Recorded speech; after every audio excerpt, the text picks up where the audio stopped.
আমি আপনাদেরকে লাচ্ছা পরোটা বানিয়ে দেখাবো। আমি এরকম বড় বাটি নিয়েছি। এই বাটির পরিমাণ নেব 3 বাটি আমি আটা নেব। খাবে আমার দাদিকে দিবে মা দিবে। কিছুটা লবণ নিয়েছি আর আমি কিছুটা 1 চামচ মতন গুঁড়ো চিনি নিলাম। এবার পুরোটা মেখে নেব। কিছুটা সাদা তেল নিচ্ছি।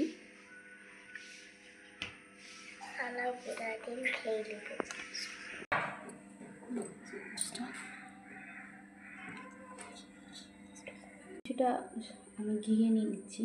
দেখুন অল্প একটু ঘি নিয়েছি। ঘি নেব আটাটা। বলেছিলাম কালকে রাতে। দেখুন কত সুন্দর হয়ে যাচ্ছে, ডাব হচ্ছে। এবার আমি অল্প অল্প পানি দিয়ে ময়দাটা মেখে নেব।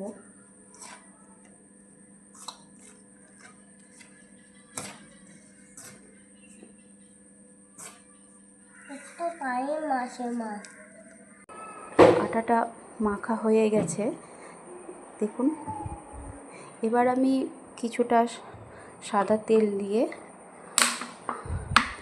আটাটা মেখে রাখবো।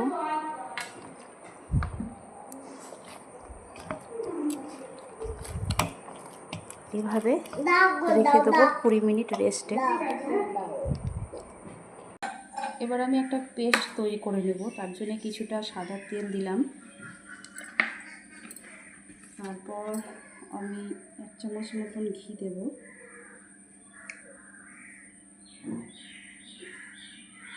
আবার তারপর কর্নফ্লাওয়ার দেবো 2 চামচ মতন।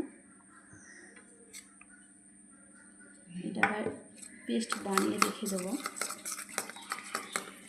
দেখুন ময়াম দিয়ে মেখে রাখা ময়দাটা কত সুন্দর হয়েছে, কত সফট হয়েছে। এবার আমি একটা একটা করে লেচি কেটে নেব। এবার আমি রুটিটা বেলে নেব।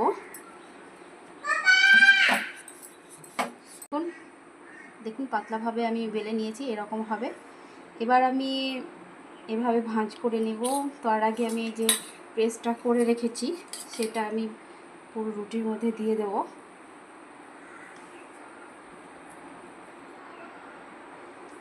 এবার আমি ভাঁজ করে নেব। এভাবে ভাঁজ করে নিলাম।